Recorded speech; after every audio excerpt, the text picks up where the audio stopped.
What's up, Wizards? It's Dev from the place we like it at Magic, and I'm going to start this one off with an absolutely volcanic take because you see, Standard, bad. And yeah, I know for the last 8 years I've been that dude that's like, oh, come on, guys, Standard's not as bad as they say it is. It's fun, actually, but like, I don't know, lately it's not been great, especially if you play a whole lot of it, because in most games, your opponent's just going to go like Shieldred, Invoke Despair, thanks for playing, and that just kind of gets old after a while, and if they don't do that, they're going to go first and play a 1-mana kind of 3/3, and then kill you before you play your 4th land, so that's not fun. If they don't do that, I guess they could play 8 Sweepers, 10 Planeswalkers, and 43 removal spells. And yet, despite the fact there are so many cards in Standard I am very sick of and hate a lot, and I could do a top 20 cards I hate in Standard video, and I probably will do that. I think today we're just going to focus on positivity, because that's what we like to do around here. There's still plenty of stuff to like in Standard, and today we're going to point out 20 different cards that I still actually really like. Some of these cards don't see a whole lot of play, and then some of them actually do see a good bit, but they all share a common trait in that they're all cards that I've had a lot of fun with the whole time they've been in Standard, and even when my opponent plays them against me sometimes, kind of rooting for them. And so, to prove that you can still have some fun in this godforsaken format, let's look at 20 reasons I still play Standard. And I'm your favorite Magic Channel's favorite Magic Channel. Best believe that the professor go bananas for my deck tech. Hello again, fellow humans, and any animals who happen to be watching because your people left on the laptop and it's auto-playing YouTube videos. A dangerous game, but I'm glad you found your way to me. Now, here's how we're going to do this. Instead of like making a list where I go and count it down from like 20 to 1, and this is the card I like the most. I don't like to pick favorites. That's not really... I make a lot of lists on this channel, so that's not necessarily true. But this time, what we're just going to do is go through it in color pie order, which is white, blue, black, red, green. I don't know why it's like that, but look at the back of a Magic card. That's the order that it's in. So we're just going to go through Wooburg order here and talk about some cards I really like. Starting with Lunarch Veteran. This guy's still awesome. He's been in Standard for like a really long time, and at one point, he was almost important. I'm not sure that like green-white or black-white life game were ever like real decks. Like, was Clerics like a real? I'm not too sure. You saw it on Arena a lot, but this dude had his heyday way back when, right? There's not a whole lot of like life gain synergies in the format right now. So a Soul Warden isn't as good as it should be, but it's still kind of a Soul Warden. You know, it's like 1 mana for a dude that whenever a creature comes into play, you get a life. That's awesome. And it actually plays kind of well against like a few of the decks I was just like fussing about a minute ago in the intro, you know. Against mono red decks, some life gain, you know. You're playing creatures, you're blocking, you're gaining some life. Should keep you in the game a little bit longer against those aggro decks. But against mono black, right? This is going to keep you from feeling the sting so much when you lose life to Shieldred drawing cards, or you lose life to Invoke Despair because you don't have stuff to sacrifice, and it gives you a creature to sacrifice, and you just kind of play it again out of your graveyard. So it plays kind of nicely against Invoke Despair and mono red, so it's like actually maybe worth revisiting in the format right now, but probably not. If we do get some cool life gain synergies in the next couple of sets. Remember that he's still hanging around, though. But next is the goodest boy. It's Spirited Companion, and this was almost Ambitious Farmhand. But then I remembered that this is a dog. That's like way better, so it's on the list. This is also an Elvish Visionary, but in white, which is just super great. You know, jumps in front of stuff, chump blocks for you all the time, which is always really sad. But then you want to exact vengeance for your doggo. So that's, you know, lights a fire under you when he does chump block. There's my dog. Maybe he heard me say dog. Next, sort of unbelievably, is Fateful Absence. Yeah, usually 2-mana removal like this, just like unconditional, kills whatever. Like, this could usually have the capacity to annoy me, but I actually really, really like this a lot. And I kind of use it as a crutch in some of my decks, which is not a good thing to be doing, I think. One thing I do like about this, though, from a fairness angle, is that when I get hit with a Fateful Absence on my like 5-mana Planeswalker, at least it gives me something. I like that design, and I wish that they would maybe carry forth that design. I like that Fateful Absence doesn't have any characters' names or any locations or anything on it, so you can easily reprint this card. And I think it's one that could be reprinted, and I would like that. Again, unconditional removal can get like pretty annoying to a lot of people, but I like that it pays you something, and it basically pays you, like it replaces the thing that it's killing, which is nice. Like, even when you're on the receiving end of it, you're like, well, thanks for the card, I guess. I like removal design like this. Also like the Restoration of Iganjo. This kind of does everything. You know, it's an enchantment for enchantment decks, and you see it in that capacity a good bit, but it also kind of helps in Reanimator decks because you can discard stuff. It's a white card that ramps you, and if it doesn't ramp you, it's putting a Spirited Companion or Ambitious Farmhand or like some other 2-drop in play, like Reckoner Bankbuster or something. And that's like Oh, that's so good. And then that's, you haven't even gotten the 3/4 dude that has vigilance in a Wandering Emperor format. And also like makes more guys. Like for 3 mana, you get a 3/4 that puts more dudes on the table and ramps you, or puts like more value on the table, lets you discard for, again, like flashback, reanimator, whatever. It's there's just so many. The card does so much, and like sometimes you see it in enchantment decks, sometimes you see it in reanimator decks, mono white mid range decks, just everything. It's just everywhere. But it's such a role player. Like when you think of like the most busted cards in standard everybody's playing, you don't really think about Restoration. It's because it's such a fair card. It doesn't even show up in some of the decks you think that it might show up in, but when it does show up, it's usually a great value card because it does everything your deck wants to do, again, like discarding stuff or ramping you or whatever. While also just being like really good on rate in terms of like eventual power toughness and effect on the board state. So the card just does everything but never ever feels unfair. And I don't know how it pulled that off, but I really like it. Moving into blue, there are actually blue cards on the list. You might think that I just hate blue, but I don't. There's blue cards I like Suspicious Stowaway. This dude's just really cool, man. Like I really hate that he's never like really taken hold. This is one of those cards that really hasn't seen like any play. As much as people tried, and like even in the mono blue tempo decks that like currently exist in standard, this doesn't really have a slot. But again, if you were doing a reanimator deck, this could look really nice, or even like some sort of mono blue mid range or something. Like might play this as a 2-drop, but now I'm getting way ahead of myself. But I do think about mono blue mid-range too much. Big blue, it is an obsession of mine that I should not have. But if you want to build that deck, it's like Ledger Shredder, Suspicious Stowaway. Those are great 2-drop. Malevolent Hermit, you got really good 2-drops in the mono blue mid-range deck if you want to play dudes, I guess. But this is just one of the ones that can help you filter cards and eventually even get through for 2 and draw cards. So this is one of the few day-night cards on the list because I tend to really not like day-night. But whether it's day or night, Stowaway can be a decent card. But there's more blue cards. Only there's one more blue card. You're kind of right that there's not a whole lot on the list. But I like Ether Channeler. Like a lot, dude. Like it's a Mana War, a creature that I loved in my childhood. When I was 12 years old, you couldn't get me to stop playing Mana War. I played blue back in the day, but I love Mana War. And even though it's not like as good as it used to be, the cool thing about it is it's Mana War that does other stuff, you see. If a Mana War is not good in that particular board state, which it often can be, you know, just like taking tokens off the board or like, oh, I'll take away that 4 mana play. That's tempo, you know, and I'll put a body on the table, sure. So like Mana War is still like okay some of the time, but drawing you a card is awesome if there's no Children on the other side of the table. And making a dude is great too, whether you're attacking or blocking with it because they have a flyer trying to protect Planeswalker or whatever. It hasn't ever really panned out, but it's still a card that I really like. It always feels fair, but it never feels bad. It just doesn't feel quite there. But either way, it could get the right deck like any day now. It's just got to get sort of the right grouping of cards around it. But you could say that about pretty much any card in standard. So let's move on to black here, which there's actually a fair number of those because you guys know I really like black. So let's talk about Akiba Reckoner Raid. First, Akiba Reckoner Raid is a sweet card for more reasons than the jacket. I mean, yes, the jacket is amazing. We all want the jacket. We all see it. It's great. It's amazing. That's Steve's. But the card itself, earlier, I almost said, but I didn't think enough people would like, I think people would like stink at me in the comments section.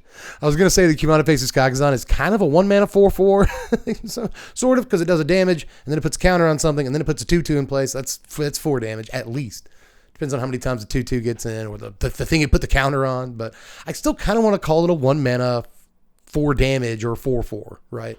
And Akiba Reckoner Raid is basically that too, you know? Not only definitely actually does damage to the opponent, it's not like some mental gymnastics you have to do like with Kumano. Like the first chapter does damage to the opponent. The second one really doesn't, you know? The third one doesn't if they can block it. This one not only definitely does 2 damage to the opponent, no argument there. You just can't argue that.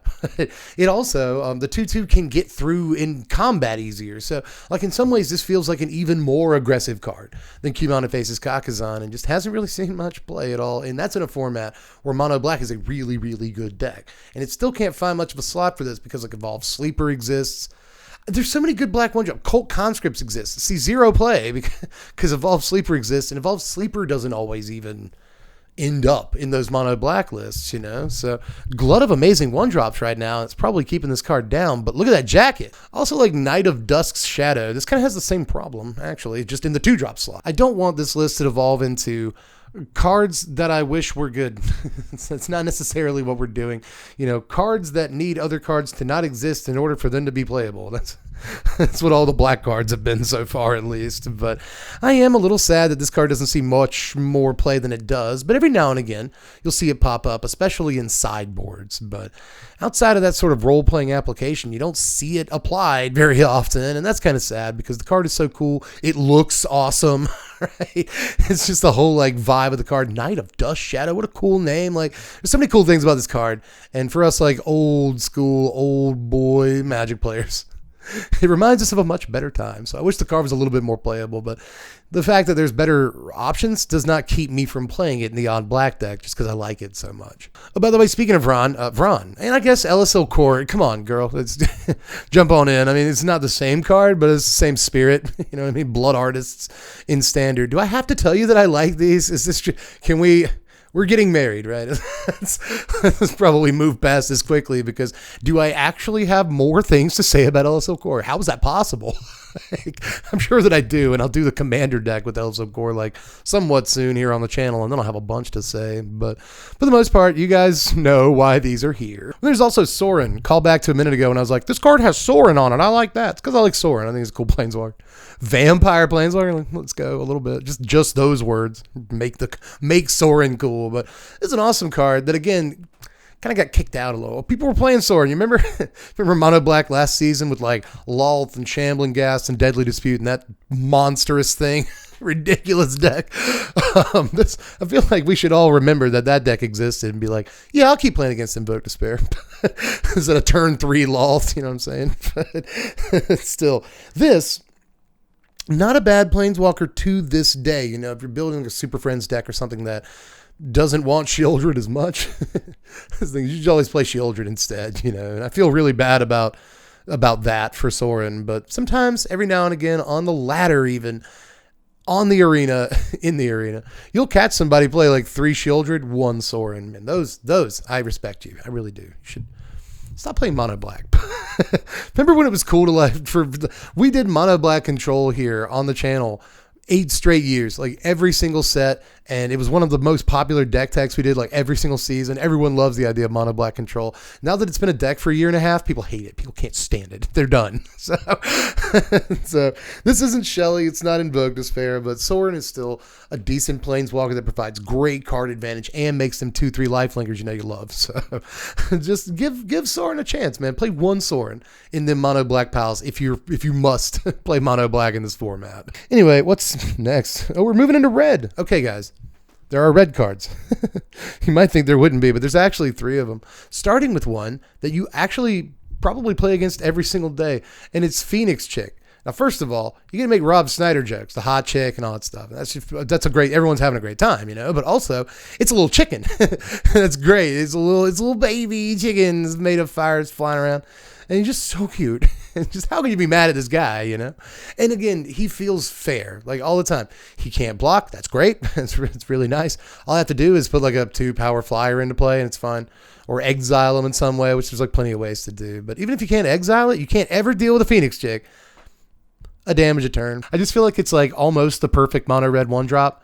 Can't block, super aggressive, doesn't actually do that much damage, but probably ends up like bolting the opponent or slightly more over the course of the game, so it's almost always worth the investment. Can come back later. Mono red needs cards like that, but this isn't like a ridiculous thing that comes back later and starts swinging for 3 damage every turn. No, it's just extra damage. It's just, I really like that about it. It's not something that just like, oh, mono red gets swept and it immediately gets the Phoenix Chick. Like, no, it's got to work for it. It's got to get attackers. So just really, really good design on this card in terms of the text box, but also the art. Also the art, what you decided to name it, and the whole package. Just wonderful card. Good job. There's also Thermo Alchemist, which currently exists, and Kessig Flame Breather, which is probably just like, I hate to say it, but like probably just better, honestly, because, you know, well, only one of these procs off of Kumano Faces Kakazan, and it's not Thermo Boy, but boy, we had some great times back in the day with Thermo Alchemist, didn't we? There's like 2 $5 decks on the channel. If you can find them, they're around with Thermo Alchemist in them, and there's some of Especially one of those, I think, was one of the most popular decks we like ever uploaded. And there's a reason for that. It's because Thermo Alchemist is super fun. He's so fun. Everyone thinks he's fun. And I have never played a Thermo Alchemist and had my opponent do the eye roll emoji. So I've had a few people nice it because everybody likes this guy. You know, even if he's going to kill him. It's just anytime that you go Thermo Alchemist into Thermo Alchemist Play with Fire, you're just having such a great time, man. It's such a great time, and everyone's having it. Even if your opponent's over there like, all right, come on. So I would just never not like Thermo Alchemist. Thanks for reprinting this card, Wizards. It didn't do anything, but I guess it didn't really do anything the first time. We just liked it, but I still do. Last red card, it's Jaya, another 4-mana planeswalker that like makes creatures and draws cards.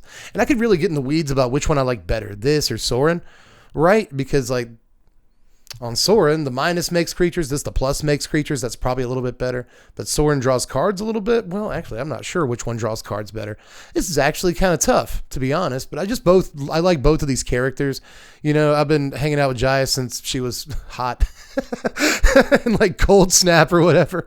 But honestly, you know, she looks like Meryl Streep now. It's Foxy. So whatever. Just Jaya. You still got it. But one way or the other, nice little planeswalker here. And if you can't tell, I like 4-mana planeswalkers that makes dudes and draw cards. Those are good. Those are good. And Jaya, again, I don't know why she's not seeing like any play ever. She's never seen any play, which is nuts to me because this is actually like a pretty solid walker. For the sake of, what is it, brevity? Is it brevity or levity? One is being succinct and the other one is being funny.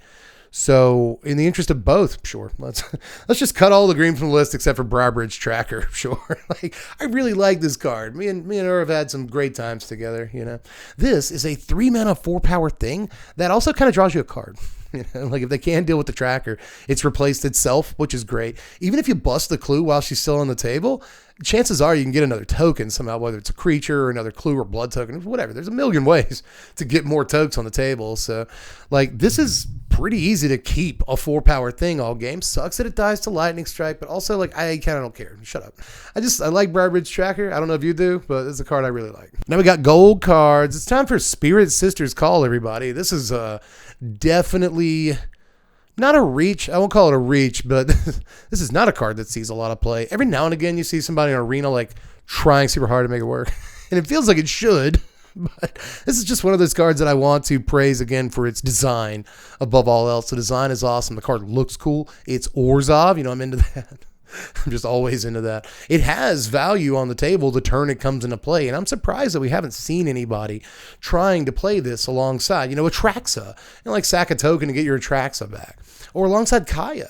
You know, you could sacrifice a Liliana or a Wandering Emperor, get the Kaya out of your graveyard you discarded. There may be better ways to do it, but there aren't ways to do it that can then do it again if your opponent kills your Atraxa, you see. Oh, I'll sack a token to get my Atraxa back. Oh, did you kill my Atraxa? Cool, I'll sack a token to get my Atraxa back again next turn. Are you done, kid? So, you know, I just really like Spirit Sisters Call. It's got a cool name, cool steez, cool art, all that stuff. And I love the text box too, and I want the card to be good. Can you guys start playing with this card, please? Next is, I guess you could argue this is one of the like 3 cards on the list that sees the most play, and it's Bloodtithe Harvester. Yeah, seriously. I know that there's probably a bunch of people in the comment section groan when they see this card on turn 2. Oh, I'm playing against Grixis. Oh, it's Rakdos again. They're gonna invoke Despair. Oh, it's predictable. And like, yeah, I've rolled my eyes at the deck my opponent is playing because it's like the 12th time I played against that deck that day, but I never roll my eyes at Bloodtithe Harvester. First of all, looks hilarious. Can we get over how this dude is the life of the party? If I knew this guy in real life, he'd be my best friend. This has a removal ability on it. It's very good to be copied with Fable of the Mirror Breaker. Often trades in combat, but if it doesn't trade in combat, it can get in. If it doesn't get in, it can crew your Bank Buster. You can play it the same turn, crew your Bank Buster, and get in with the Buster. Like there's so many different things that Bloodtithe Harvester does to kind of tie the room together in so many decks right now, namely Grixis and Rakdos, obviously.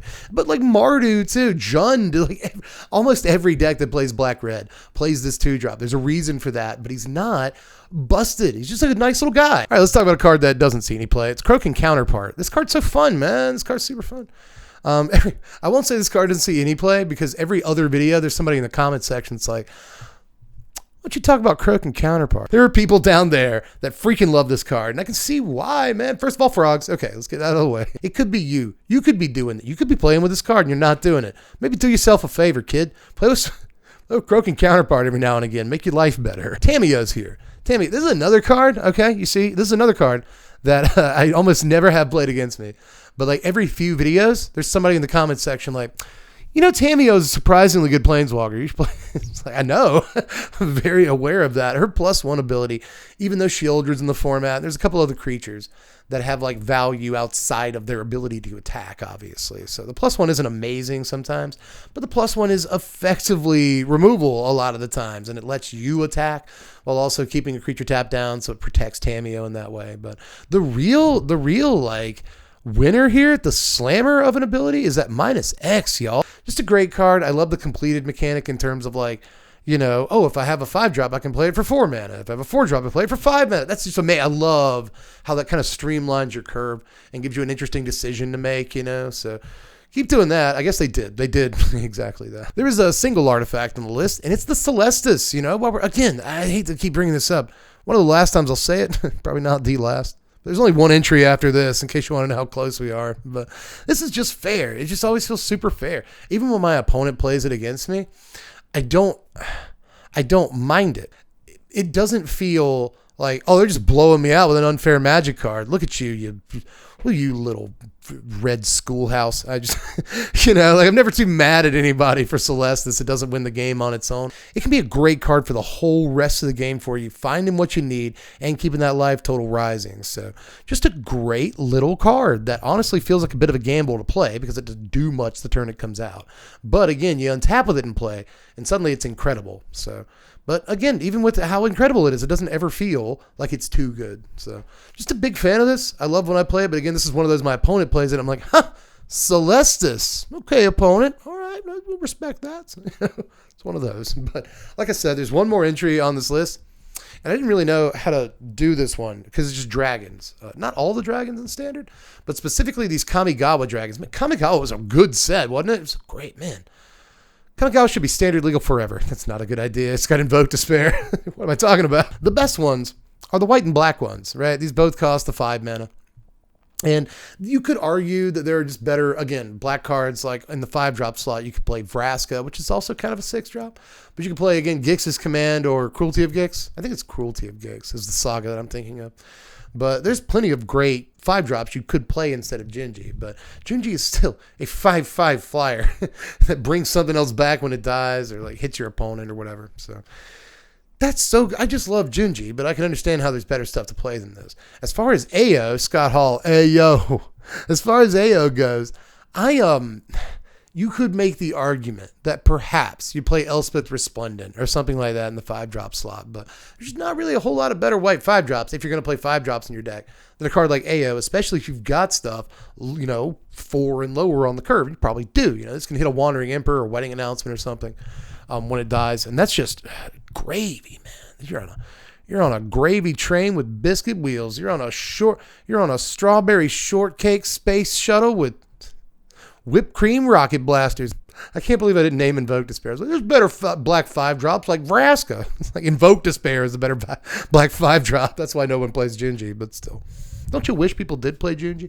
I guess part of the point of this whole video, just to kind of bring things out and around here, take out the trash here, is that if the I don't know, 6,000 people, who knows how many people watch this video, if it makes it to where any of you go out there and build decks, and that means that the other ones of you who are watching, who are playing Arena, have a like 0.000201% less chance of going up against Mono Red or Invoke Despair or whatever next time you play a game of Magic. Maybe you'll line up against Lunark Veteran or Jaya or somebody trying out Tamio, and there'll be cool cards, and you won't have to roll your eyes at the same freaking deck that you played against 12 times in the last hour. So, you know, if this makes the world even a slightly better place for a tiny percent of the Magic playing population, I guess I'll be happy about that. But it probably won't. Let me know down there, like, what you like to play in this Standard, like what you think is fair and fun and not annoying to have played against you. And honestly, you're not sick of it. I wouldn't be surprised if like most of the people playing Invoke Despair were also kind of sick of playing it themselves, to be honest. It's just like, how many times can you resolve the same spell in a format? You know what I mean? So, you know, if this gives anyone ideas at all and they actually act upon those ideas, I'll be super happy. That's all I want to do.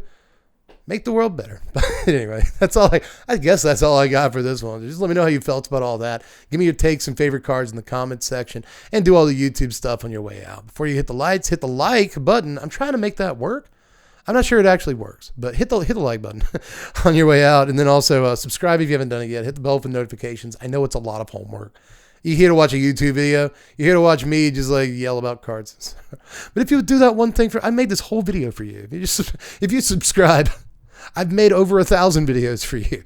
If you would sub, hit the button, that'd be great. And if you want, you can help out around on patreon.com/SPMTG. Text on screen and also link in the description box. I give you a lot of chances to type this into your address bar. You should do it and then do the $1. You don't have to do any more than $1. I mean, it's $1 and you can vote on content. And maybe sometimes you see like, why am I still doing this? You see like bonus content. Seriously, what is this that I'm doing? But anyway, I guess I'm done. You can leave now. Bye. I'm Dev from the place. Thanks for watching, Wizards. Spread love and be kind.